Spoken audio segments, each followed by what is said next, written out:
Romanos capítulo 8, verso 15 e verso 16. Diz assim a palavra de Deus: porque o Espírito que vocês receberam de Deus não torna vocês escravos e não faz com que tenham medo.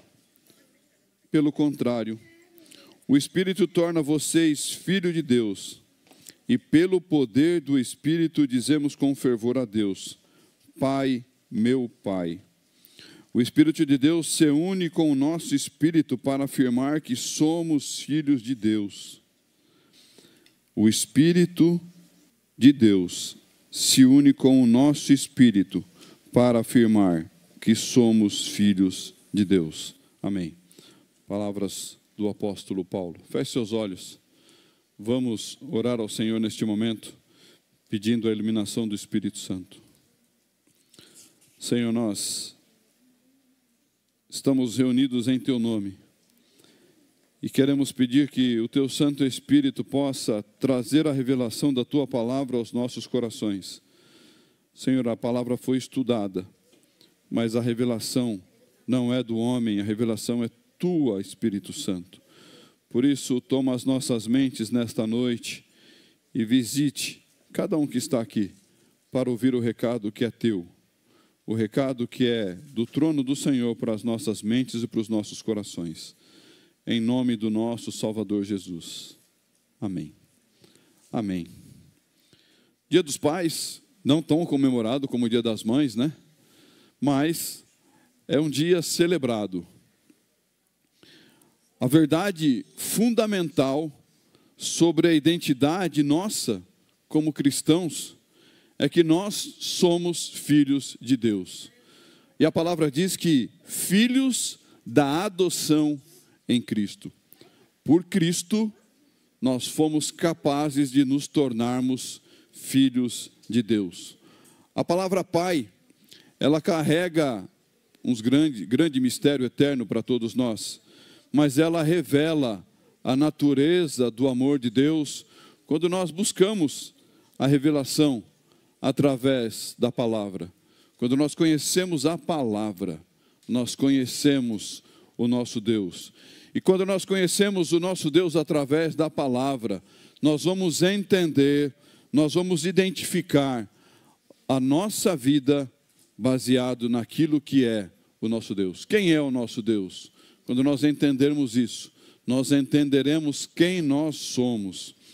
A paternidade está presente em toda a Bíblia. Adão, o pai da humanidade, falhou no seu papel de pai. O pecado, quando eles saíram do Éden, impactou duplamente a paternidade de Adão. Adão foi o pai de um filho assassino. Adão foi pai de um filho assassinado. Duplamente impactado pelo pecado. Pai de um filho assassino, pai de um filho assassinado. Quando nós olhamos ainda para o Antigo Testamento, Deus escolheu Abrão e mudou o seu nome para Abraão, porque havia uma promessa sobre a vida daquele homem que seria ampliada. Abrão, pai exaltado. Abraão, pai de multidões. Abrão, que vivia naquela fé familiar, que ainda estava sendo desenvolvida. Abraão era o homem com a fé confirmada, amadurecida para alcançar as nações. Abrão era uma bênção pessoal. Abraão, uma bênção universal para todos os povos. A palavra patriarca, patri, pai, arque, governo, patriarca, governo paterno, ou pai que governa. Nós temos na pessoa de Abraão, o patriarca principal da história do Antigo Testamento. A Bíblia possui grandes patriarcas. Abraão, conhecido como pai da fé. Isaque, o filho da promessa. E nós nos identificamos com Isaque. Isaque foi o filho da promessa, nós também. Paulo diz: irmãos, somos filhos da promessa como Isaque, lá em Gálatas 4. patriarca José, aquele que lutou com o anjo do Senhor, que teve o seu nome trocado para Israel. Jacó para Israel. Patriarca Noé, pai da nova ordem pós-dilúvio. Os filhos de Jacó e os filhos de José, patriarcas da tribos de Israel. Patriarca Davi, que é o patriarca da linhagem messiânica. Quando nós vamos para o Novo Testamento, nós vamos em Jesus, na sua oração mais angustiante, em Marcos 14, ele expressando a sua intimidade com Deus, ele diz: Abba, Pai. Abba, Pai, tudo que te é possível eu sei. Ele estava dizendo: Paizinho, ô papai, papai, tudo te é possível. Passa de mim este cálice, mas não seja como eu quero, mas sim como tu queres. Imagine esta oração de Cristo com o seu papaizinho, porque Cristo estava ali para cumprir uma ordem do seu pai. Ele estava dizendo: papaizinho, eu não gostaria de estar aqui neste momento. Papai, se pode, me livre desta situação, mas no fundo, meu papai, o que eu quero é fazer a sua vontade. É isto que é esta oração, ele dizendo: papai, é duro para mim, mas a minha maior vontade é cumprir o propósito que o Senhor escolheu para mim. O Pai Celestial nos recebe na adoção. O Filho nos deu acesso ao Pai. E o Espírito Santo nos capacita para clamarmos também como Cristo clamou: Abba, Pai. Esta é a visão espiritual da Trindade quando nós falamos de Pai. Deus conduziu a história desde o patriarca Abraão e terminou no patriarca Jesus Cristo, o patriarca supremo da salvação. Cristo é o Pai da salvação. Cristo Salvador, Pai da nova criação e sumo sacerdote eterno. Não há outro sumo sacerdote depois de Cristo. O livro de Hebreus registra dizendo: mas vive para sempre, e o seu sacerdócio não passa para ninguém. É muito comum nós ouvirmos dizer Cristo segundo Adão, mas Cristo é o último Adão, não passa para ninguém o seu sacerdócio. O patriarca Cristo, Pai da nossa salvação, é o último, é aquele que veio mostrar que é possível viver sem pecar. Na presença do Senhor que criou este universo, ele disse: eu vim pela ordem do meu Pai, eu vivi e eu não pequei. Devemos olhar para Cristo e aprendermos com Ele sobre obediência daquilo que o Pai requer de todos nós. O texto lido de Romanos 15, ele nos confronta com duas realidades totalmente opostas. Eles nos aproximam e nos distanciam de Deus. Vai depender da escolha que nós fizermos para as nossas vidas. O espírito da escravidão, como diz no primeiro versículo 15, produz temor. O espírito da adoção, que nos concede a dignidade de sermos filhos de Deus. No Antigo Testamento, a relação com o Pai foi o Pai Criador. Malaquias diz: não temos nós todos um mesmo Pai? Não somos criados pelo mesmo Deus? Mas quando nós vamos para o Novo Testamento, pela obra salvadora de Cristo, nós passamos da nossa relação de um Pai Criador para um Pai Redentor. Paulo diz em Gálatas: e para mostrar que vocês são seus filhos, Deus enviou o Espírito seu. Deus enviou o Espírito do seu Filho ao nosso coração. O Espírito que clama: Pai, meu Pai. O Espírito que clama: Abba, Pai, meu Paizinho. Passamos de filhos do Criador para filhos do Redentor. E o que diz o primeiro versículo que nós lemos sobre a vida, o espírito de escravidão? O texto diz: porque não recebeis o espírito de escravidão, para outra vez estardes em temor. Se nós não temos intimidade com Deus, ao ponto de chamá-lo de Pai, nós não temos Cristo como nosso Salvador. Em nós não habita o Espírito Santo, mas o espírito ainda de escravidão. Se Deus não é o seu Pai, se você não tem essa intimidade ao ponto de chamá-lo de Pai, como poderá Cristo ser o seu Salvador? Como você poderá receber o Espírito de Deus, que só habitam aqueles que verdadeiramente reconheceram Cristo como Salvador e que Deus, o Pai, foi quem o enviou? Somos, neste momento, então, tomados de dúvidas, de medo, e nós não conhecemos o amor, porque se nós não conhecemos como Deus, o nosso Pai, nós não conhecemos aquele que é o amor. Um vazio interior que nunca será saciado, porque a proximidade com o pecado gera distanciamento de Deus, o nosso Pai.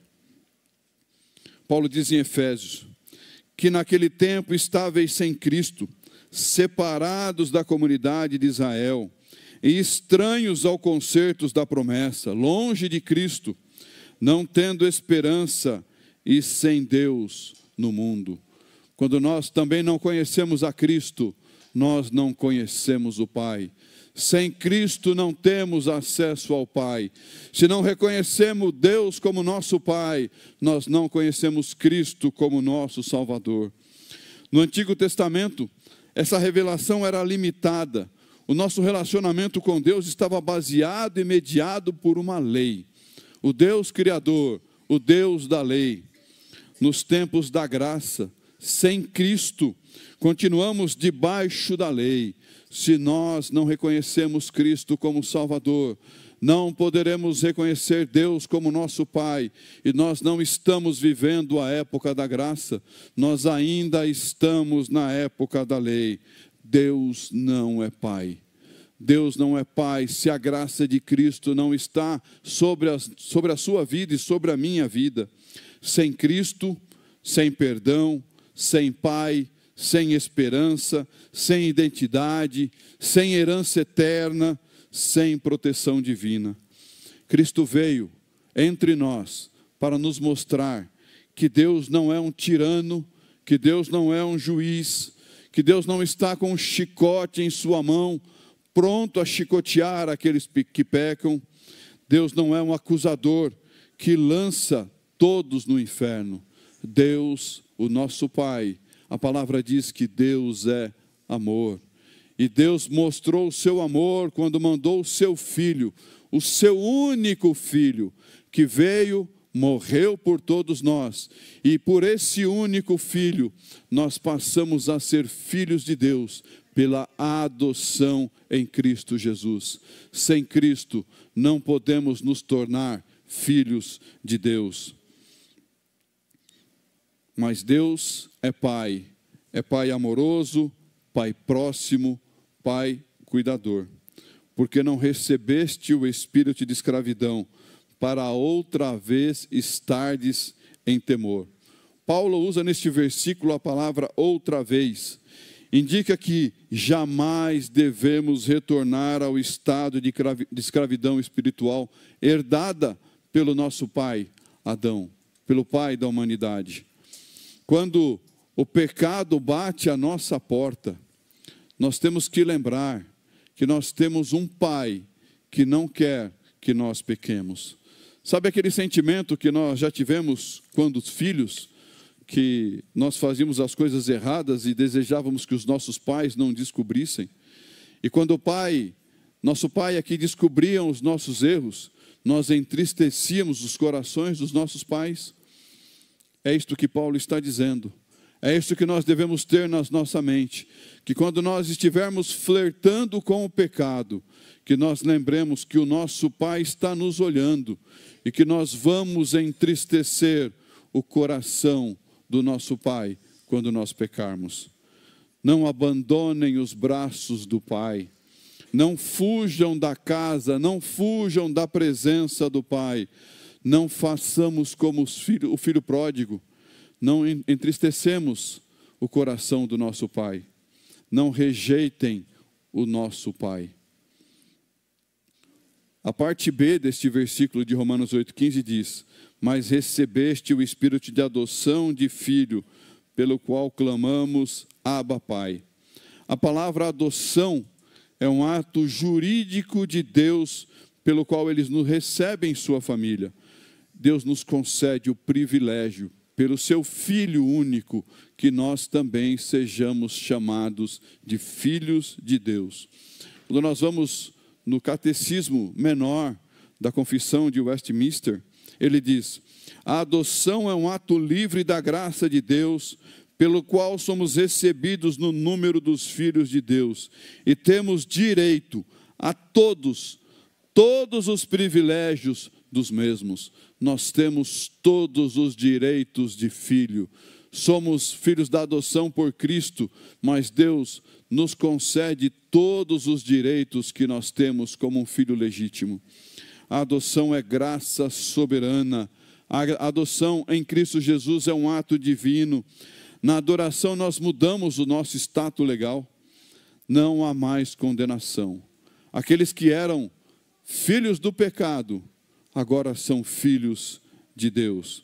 Recebemos a libertação em Cristo Jesus, com direito a um relacionamento familiar com Deus. Não mais no pecado, mas agora na casa e nos braços do Pai. Mas vindo à plenitude dos tempos, Deus enviou seu Filho nascido de mulher, nascido sob a lei, para remir os que estavam debaixo da lei, a fim de recebermos a adoção de filhos. Através do Filho, abandonamos a lei. O Filho é enviado pelo Pai. Deixamos a lei, viveremos a adoção em Cristo Jesus. Tudo isso só é possível com a presença do Espírito Santo.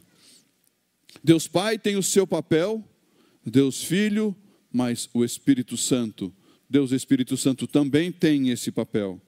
O verso 16 diz: o mesmo Espírito testifica com o nosso Espírito.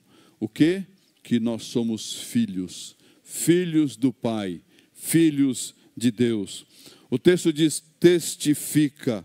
Quando ele diz testifica, ele está dizendo: há uma dupla confirmação de algo nesta condição que foi colocada. Não é somente um, mas dois confirmam alguma coisa. O Espírito Santo, juntamente com o nosso Espírito, é quem testificam. O seu Espírito sente a presença do Espírito Santo de Deus, e você tem a convicção de que você é filho de Deus. E aí você talvez pergunte: mas como se explica este processo? Como que fica mais claro para eu entender esse processo? Não se explica. Se crê, porque a salvação, ela é pela fé. No primeiro capítulo de Efésios, Paulo diz: nele também vocês, depois que ouviram a palavra da verdade. Então a primeira coisa é ouvir a palavra da verdade. O evangelho da salvação, tendo nele também crido. Como vem a fé? A fé vem pelo ouvir a palavra de Deus. Portanto, ouviram a palavra da verdade e creram no evangelho da salvação. E então receberam o selo do Espírito Santo da promessa. Estão entendendo como é o processo? Como nos tornamos filhos da adoção? Como chegamos aos braços do Pai? E Paulo continua no verso 14 do capítulo 1 de Efésios: o Espírito é o penhor da nossa herança, até o resgate da sua propriedade em louvor da sua glória. O Espírito Santo é o selo de segurança que nos garante a salvação e que somos filhos de Deus. Esta é a ordem sequencial para alcançarmos a salvação e nos tornarmos filhos de Deus. Primeiro você ouve. Alguém traz a palavra, alguém que obedeceu, ide por todo mundo, prega o evangelho para você. Ou você ouve uma pregação. E o Espírito Santo vai tocar na sua vida, tirar as suas escamas dos seus olhos, e você vai entender aquilo que a palavra está sendo proclamada. Você entende e você crê. Então, quando você crê e diz, eu quero esta verdade para a minha vida, o Espírito Santo toma a sua vida e entra neste corpo. E dentro deste corpo, o Espírito Santo encontra o seu espírito. E o seu espírito conversa com o Espírito Santo de Deus. E você entende, e você passa a ter a convicção, eu sou filho de Deus.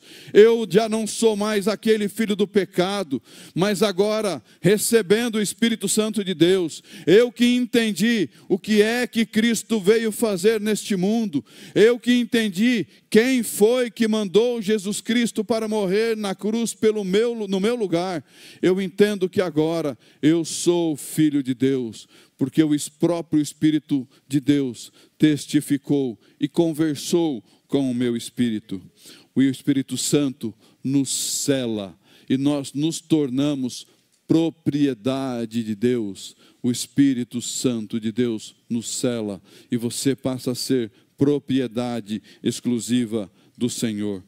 E esse selo vai permanecer, segundo o que Paulo nos diz, até o resgate da sua propriedade. Quando será o resgate da propriedade que você se tornou?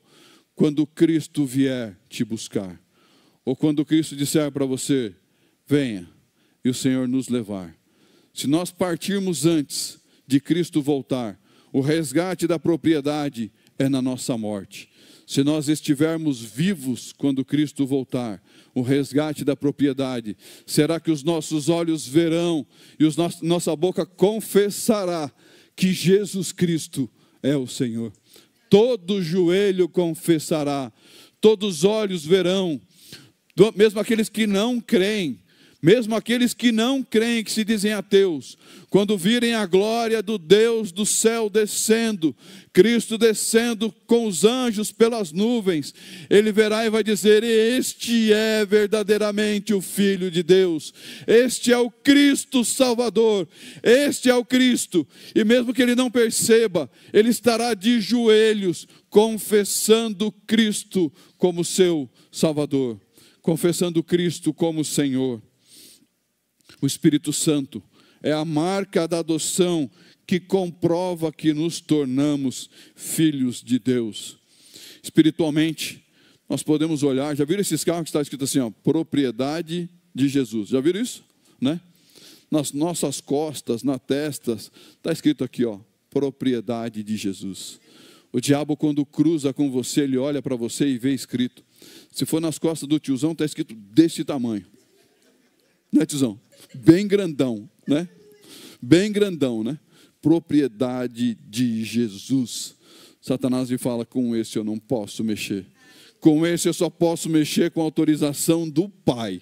Se o Pai não autorizar, eu posso mexer. Para não ficar só com você, tiozão, eu vou falar do Gledes que não está aqui.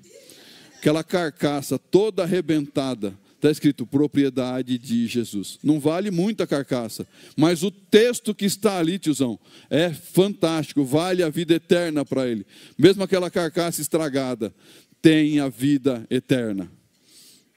Paulo diz em 2 Coríntios, mas os que nos confirma convosco em Cristo, e o que nos ungiu é Deus, o qual nos selou e deu o penhor do Espírito em nossos corações. O Espírito Santo como penhor. O que é o penhor? Quando nós compramos um imóvel, quando nós compramos um veículo, nós precisamos, antes de quitá-lo, pagar um valor de garantia. Nós pagamos um valor que é um valor de reserva. O Espírito Santo é a reserva. O Espírito Santo é a garantia. Enquanto Cristo não voltar, quem toma conta das nossas vidas, quem está conosco falando aos nossos corações, aos nossos ouvidos, que nos garante que estamos caminhando para a vida eterna, é o Espírito Santo. O Espírito Santo é aquele que nos abriu os olhos, o Espírito Santo que caminha conosco, e você terá a presença do Espírito Santo na sua vida, até que Cristo volte para te buscar. Você nunca mais terá o Espírito Santo longe de você. É por isso que o ano passado, quando nós pregávamos, nós falamos, o amigo Espírito Santo. Ele é o amigo de todos os dias. O Espírito Santo não apenas iniciou a nossa salvação, não apenas nos abriu os olhos, mas ele nos acompanha todos os dias. É ele quem nos confirma que nós somos filhos de Deus. Não mais o temor pela presença do Espírito Santo, agora nós temos a intimidade. Não mais a escravidão, mas por Cristo nós temos a filiação. Não mais debaixo da lei, mas pela graça que Deus nos concedeu, mandando o seu Filho, nós estamos muito próximos agora e nós tomamos conta da graça. Não é a lei, mas é a graça. Não mais o medo, mas a certeza da vida eterna juntamente com o nosso Pai. E nós, como filhos verdadeiros, obedecemos a Deus por amor, não mais por medo. Nós honramos o nome do Pai, porque entendemos o seu amor. Em nós reflete o caráter paternal de Deus, porque o Filho imita o Pai. Se Deus nos amou, nós temos que amar a Deus. Se Deus nos amou, nós temos que amar o próximo como Ele nos amou, porque nós precisamos imitar o caráter dos nossos pais. Eu tenho muitas fotos onde eu faço uma pose e a minha filha faz a mesma pose que eu fazia. Eu tenho essa foto guardada no meu celular. É a minha filha imitando o que eu estou fazendo. Se nós que somos terrenos, os nossos filhos nos imitam, nós imitamos os nossos pais, nós temos que, como filho que somos, imitar o nosso pai. O filho quer sempre estar em comunhão com o Pai. Pais cristãos, vocês são os primeiros representantes de Deus na vida dos seus filhos. Nós somos os primeiros representantes de Deus. A primeira figura masculina, a primeira figura de homem que os filhos conhecem são os seus pais. Como seus filhos enxergam vocês, isso serve para as mães também. Vocês são as primeiras mulheres que elas conhecerão na figura feminina. Nós que somos os pais, isso vai influenciar fortemente como eles compreenderão o caráter do Pai, do Deus nosso Pai. Como nós tratarmos os nossos filhos, pais e mães, é como eles vão entender também na palavra o caráter de Deus. A você, pai, seja o patriarca da sua família. Não renuncie por liderar a sua família. Seja o patriarca. Assuma a responsabilidade diante de Deus. Assuma a responsabilidade diante dos seus filhos. Faça cumprir a promessa do Senhor sobre a vida deles. A palavra do Senhor diz: ensina a criança no caminho em que deve andar, e ainda quando for velho, não se desviará dele. Em tudo que depender de você, pai, em tudo que depender das suas responsabilidades, não renuncie, não renuncie. Não diga assim, ela já é maior, ela que se vire. Não renuncie à responsabilidade. Esteja presente na vida dos seus filhos, esteja sabendo o que eles estão fazendo. Diga para ele a versão que você tem no coração sobre o que é melhor para a vida deles. Isso é ser um patriarca. Isso é estar influenciando a vida daqueles com que você está convivendo, que você é o pai. Você, pai, é o patriarca. A paternidade é ministério. A maternidade também, mas hoje falamos dos pais. A paternidade é ministério. A paternidade não é propriedade. Os filhos não são nossos.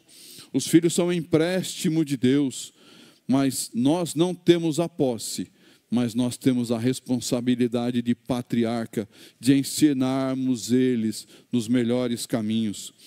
O sucesso paternal, ele será medido por eles alcançarem a vida eterna, não é pelo sucesso neste mundo. O sucesso deste mundo não mostrará o seu sucesso de patriarca, mas se eles alcançarem a vida eterna, mesmo que eles tenham aqui, não tenham grandes profissões e não sintam que tenham sucesso neste mundo, se eles tiverem o sucesso da garantia da vida eterna, você como patriarca cumpriu o seu papel de pai. Isso serve para aqueles que são pais e para aqueles que ainda serão. Pois que aproveitará o homem ganhar o mundo inteiro e perder a sua alma. Não espere o sentimento de culpa por não ter sido um patriarca cristão na vida dos seus filhos. Que você tenha o sentimento, o desejo e a coragem de clamar ao Espírito Santo para capacitá-lo para ser um patriarca. Que você possa se espelhar no nosso Pai eterno para ser um patriarca. Que Deus nos capacite segundo o coração dele, o nosso Pai.